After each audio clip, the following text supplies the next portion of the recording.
లంచం అనడం అది పనికిరాని మాట. అది లంచం కాదది.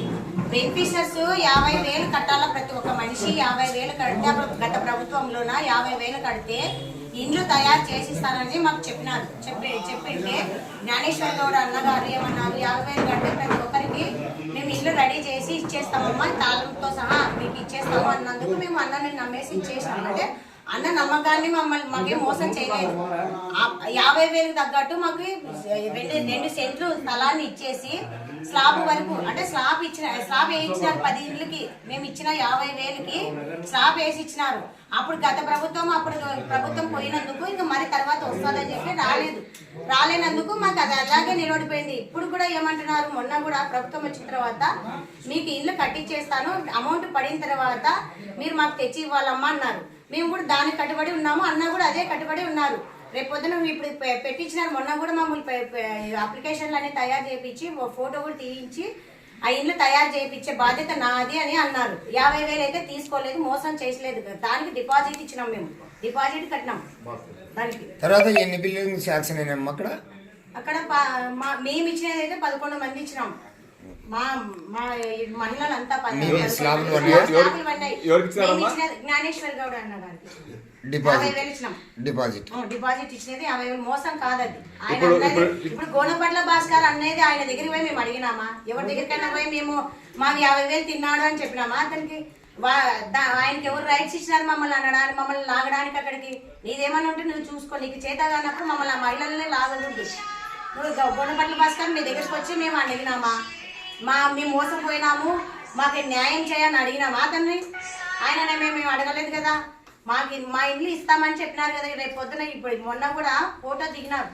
ఫోటో దిగి ఇండ్లు ఇప్పుడు త్వరలోనే మాకు అది క్లీన్ చేయించి ఇప్పుడు ఏం లేదు, స్లాబ్ పడింది.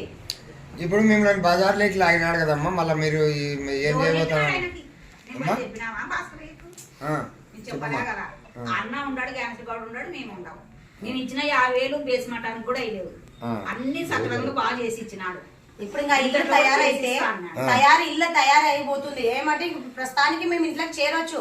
దానికి ప్లాస్టింగ్ చేసి తలుపులు వేసి నీళ్ళు ఒకటి కరెంట్ ఇస్తే మేము అందరూ అక్కడ పోయి కాపురాలు కూడా ఉండడానికి రెడీగా ఉన్నాం. ఇప్పుడు త్వరలోనే చేస్తానన్నారు. ఇప్పుడు ఒక ఇంటికి ఎంత ఖర్చు అయిందమ్మా? ఆ ఇంటికి 1,00,000 దాకా ఖర్చు పెట్టింటారమ్మా. ఆయన ఓన్ డబ్బులతోనే పెట్టినారు. మేము ఇది శాంక్షన్ అయిన తర్వాత అమౌంట్ అకౌంట్ లో పడిన తర్వాత ఇవ్వాలి. మేము మా బాధ్యత ఏమి? అన్న ఏమన్నా మీకు ఇల్లు రెడీ చేసిస్తాము, అకౌంట్ లో పడిన అమౌంట్ మాకు తెచ్చియాలమ్మా. మేము కూడా అదే మాట మీద కట్టుబడి ఉన్నాం. మా అన్న కూడా అదే కట్టుబడి ఉన్నారు. ఇప్పటికైనా మాకైతే అన్యాయం చేయదలుచుకోలేదు. చేసితే మేము ఆ స్థలాన్ని స్లాబ్ ఎందుకు వేస్తారు? ఆయన మాకు అన్యాయం చేయాలనుకుంటే మాకు అన్యాయం చేయదలుచుకోలేదు కాబట్టి మేము కూడా అన్న నమ్మినాము. మాకు మోసం చేయరని మాకు నమ్మకం. ఇప్పుడు కూడా మేము ఆయన ఎవరి దగ్గర దేహాన్ని అడగలే పోలే. మేము అన్న మీకు ఆడపిల్లలకి న్యాయం చేస్తాను, మాకు ఇల్లు కంపల్సరీగా ఇల్లు కట్టిస్తాను అన్నారు. ఇప్పుడు కూడా కట్టిస్తాను అంటున్నారు కదా. రేపొద్దున ఇంకా నెక్స్ట్ జనవరిలోను ఫిబ్రవరిలోను మనం స్టార్ట్ చేస్తానన్నారు. మేము దాని గ్లోబరేషన్ కూడా చేసుకోవడానికి త్వరలోనే వెళ్తున్నాం కూడా. ఎంత పడుతుందో ఆ అమౌంట్ మేము ఇవ్వాలి అంతే. మేము ఇవ్వాలని అడగలేదు, మాకు చెప్పలేదు కూడా. మీ అమౌంట్ ఇవ్వాలనేది ఓన్లీ డిపాజిట్ 50,000 ఎక్కువ వచ్చినా నేనే భరిస్తానన్నారు అన్న. మేమే చేసుకుంటాం, ఇళ్ళకి తాళం వేసి ఇస్తాను అన్నారు అంతే. ఇప్పటికైనా అదే మాట మీద ఉన్నారు. ఉబ్బరి బస్సమ్మని నాకు ఎవరు లేరు, ఇల్లు లేదు, బాడిగిళ్ళలో ఉన్నాము. మాకు జ్ఞానేశ్వర గౌడు పిల్లంపిచ్చి అమ్మ నేను ఇట్లా మీకు కట్టించి ఇస్తానంటే మేము 50,000 ఇచ్చినాము. ఆయన క్లీన్ చేయించిన దానికి కూడా మేము ఇచ్చిన డబ్బులు. బేస్మటం వేయించినాడు, స్లాబ్ వేయించినాడు. ఆయననే సొంతం డబ్బులు ఖర్చు పెట్టి అన్ని చేయించినాడు, అన్ని సకలికంగా చేయించినాడు. మేము ఆయనకి భాస్కర్కి ఎవరు చెప్పలే, ఆయనకు అవసరం కూడా లేదు. మేము ఉండాము, అన్న ఉన్నాడు. మమ్మల్ని ఇప్పటికీ అన్న బాగా చూసుకుంటున్నాడు, అన్నిటికీ చెప్పినాడు కూడా నేను కట్టించి ఇస్తానమ్మా అని అన్నాడు. నేను బీదరాల్ని, నేను రాందేలంలో ఉంటే కూడా నన్ను ఆపదలో ఉంటే కూడా నాకు ఎవరు ఆడుకోకుండా కూడా అన్న ఆడుకున్నాడు నన్ను.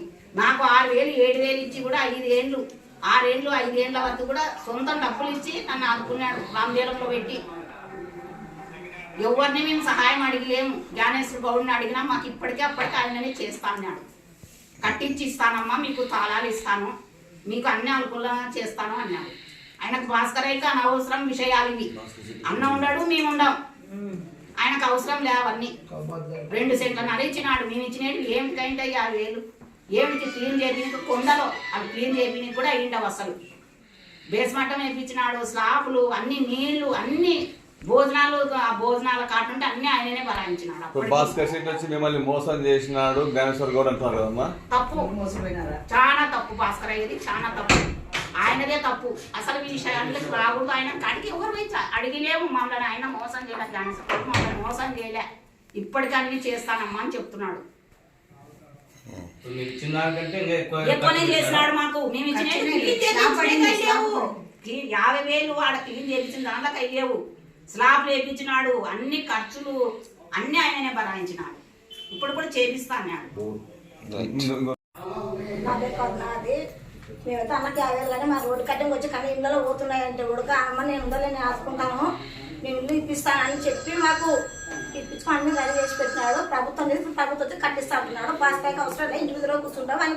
వాళ్ళకి ఇప్పుడు ఉంది కదా ల్యాండ్లు, దాంట్లో ఎవరు ఎప్పుడు ఉండాలని చెప్పి ఇవాళ అందరికీ మేమైతే ప్రభుత్వం ఇప్పుడు వచ్చింది కదా, ఇప్పుడు పెట్టినాడు. నోటికాడికి వచ్చి మాకు పోగొట్టుకునే మాకు పెట్టినాడు. ఇప్పుడు సెలవులు అవసరం ఏమి వచ్చింది అయ్యాకి? మేమైతే ధర చేస్తాం ఖచ్చితంగా ఇవ్వాలా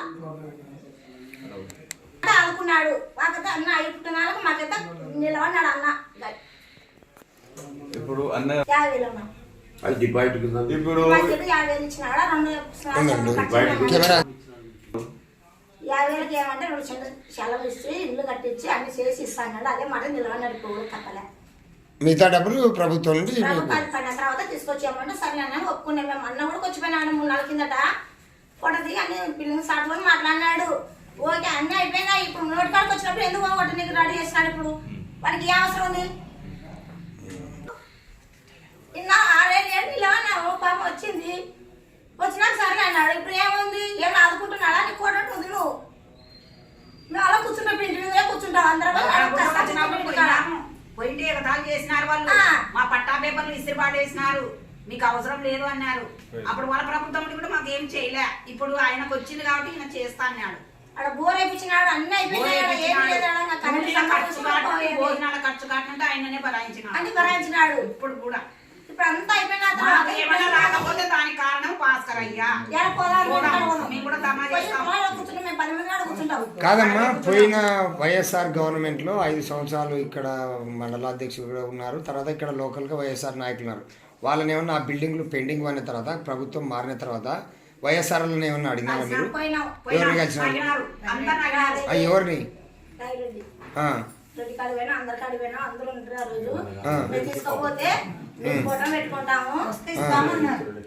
నా పేరు శాంతి వెలుగుర్తి.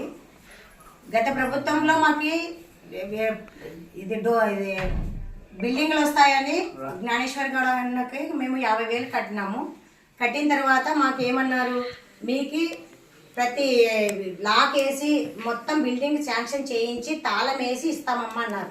అన్నందుకు మేము 50,000 డిపాజిట్ చేసినాం. చేసిన తర్వాత దాన్ని ప్రభుత్వంలోనే ఏం చేసినారు, ఇది స్లాబ్ వరకు దాన్ని కట్టించినారు. కట్టించిన తర్వాత ప్రభుత్వం పడిపోయింది. ప్రభుత్వం పోయిన తర్వాత వైఎస్ఆర్ గవర్నమెంట్లో కూడా మేము అడిగినాం.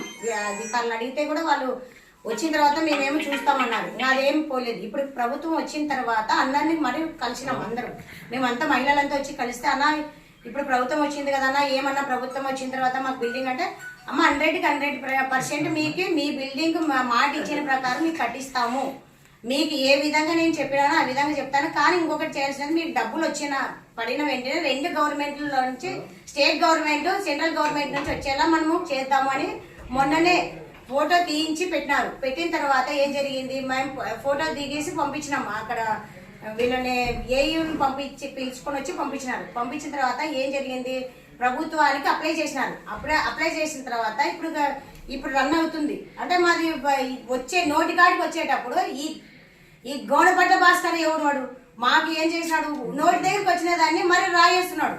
దాన్ని మట్టేస్తే మరి మేము స్థలం పోయిందంటే మరి గోడపట్ల భాస్కర్ ఇంటి దగ్గరికి పోయి ఇంట్లో పోయి తన ఇల్లు అని ఇస్తాడో, మాకు స్థలం అన్న 2 సెంట్లు ఇస్తాడు. మాకు 2 సెంట్లు వచ్చి ఇప్పుడు గృహప్రవేశం చేసుకునే టైంలో మాకు 2 లక్షలు, ఇప్పుడు ప్రభుత్వంలో 1,80,000 ఈ సెంట్రల్ గవర్నమెంట్ 2 ప్రభుత్వాలు డబ్బులు వచ్చేటప్పుడు మాకు ఇల్లు రెడీ అయ్యి మీకు గృహప్రవేశం చేసుకునే టయానికి ఈడేదో తగినమ్మా అని ఏదో చేసి ఉద్ధరించే ఊరికి ఏదో ఉద్ధరిస్తాను అనేటట్లా మా అమౌంట్, మా నోటికాడికి వచ్చిన డబ్బుల్ని మరి ఇప్పుడు నోట్లోకి వచ్చే డబ్బుల్ని మా మట్టి జల్లి ఇప్పుడు చేసినాడు. ఇప్పుడు రాకపోతే దీనికి కారణం ఎవరు, గోనపట్ల శెట్టి. గోడపట్ట భాస్కర్ ఆయన మేము మాకు ఈ స్థలం గిన రాకుండా అన్నగిని పట్టించుకోకపోతే జ్ఞానేశ్వర్ అన్నగిని పట్టించుకోకపోతే గిన మేము భాస్కర్ చెట్టి వాళ్ళ ఇంటి ముందుకు పోయి ధర్నా చేసి ఇట్లా పోయి కూర్చుంటాం అంత మాకు ఇస్తాడో మాకు 2 సెంట్లు తెప్పిస్తాడో తెప్పిస్తాడో లేదో అయితే మేమైతే ఇది చేయడానికి అయితే సిద్ధంగా ఉన్నాం. మాకు స్థలం వస్తేనా అన్న దయదలిచి మరి మాకు ఇప్పిస్తేనా పర్లేదు, మేమేం పట్టించుకోం. రాకపోతే నేనేం చేయలేనమ్మా ఇట్లా జరిగింది మీకేమో మోసం చేసినానమ్మా అన్నారనుకో, మేము నీళ్లు కూడా పన్నాయి. నీళ్ళు అక్కడ బోర్ వేయించింటే 2 పాయింట్లేమో నీళ్లు పన్నాయి, నీళ్ళు ఉన్నాయి. ఇప్పుడు ఏం లేదు, కరెంట్ వేసి అది తలుపులు పెట్టించి స్లాబ్ ఇది ప్లాస్టింగ్ చేస్తే అయిపోయి మేము కూడా కాపురం ఉండొచ్చు. అంతవరకు ఉంది ఇప్పుడు. మొత్తం మీద అయితే ఇప్పుడు ఏమన్నా పట్టాలకు లేనిపోని జరిగితే ఖచ్చితంగా అన్న గ్యారెంటీ చేస్తానన్న మాట కాదమ్మా, జరగరాంది జరిగింది అనుకో, జరిగిందంటో మేము గోడపట్ల చెట్టి వాళ్ళ ఇంటి ముందర పోయి కూర్చుంటాం, ధర్నా చేస్తాం. మాకు గతంలో ఇంకొకటి నాకు మా భర్త చనిపోయినప్పుడు కూడా ఇంకొకటి ఎవరికి తెలియదేమో, మా అన్నదమ్ములు అంతా వచ్చేసి నువ్వు భార్య కాదని నన్ను కొట్టి ఈడ్చి కొడితే కూడా అన్న వాళ్ళు అన్న దగ్గర ఉన్న మనుషులు అందరూ వచ్చి పంపించి నన్ను ఈ ఊళ్ళో ఉండడానికి కారణం కూడా అన్ననే. ఎందుకంటే షాపులు కూడా ఇవ్వకుండా ఉంటే నన్ను ఈ ఊళ్ళో లేకున్నట్లు పంపించాలని మా అన్నదమ్ములలో అంతా నన్ను కొట్టి ఒక్కదాన్నే చేసి నా పిల్లలందరూ లాక్కొని కొట్టాలని లాక్కున్నప్పుడు కూడా అన్న నాకు సాయం చేసిన మనిషి. మాకు ఆడపిల్లలకి ఎట్లా అన్యాయం చేస్తారు, ఇల్లు ఇవ్వకుండా ఎట్లుంటారు. ఇప్పుడు ఇల్లు ఇవ్వడానికి చెప్పే మేమైతే ఎవరి దగ్గరికి వెళ్ళలేదు, మా ఇల్లు మాకు వస్తుంది. నాకైతే నా లాంటి ఆడపిల్లలకి ఎంత మందిగా సహాయం చేశారు, అది నిజం. నేనే ఆ బాధ్యురాలు, నేనే. ఎవరేమో గానీ నాకు తెలియదు, ఆ బాధ్యురాలు నేనే. గతంలో నేను మా ఆయన 2015లో చనిపోతే 2016లో అన్నా నన్ను మా ఫ్యామిలీ మొత్తం ఈడ్చి కొడుతుంటే కూడా నన్ను కాపాడిన వ్యక్తి ఆయన.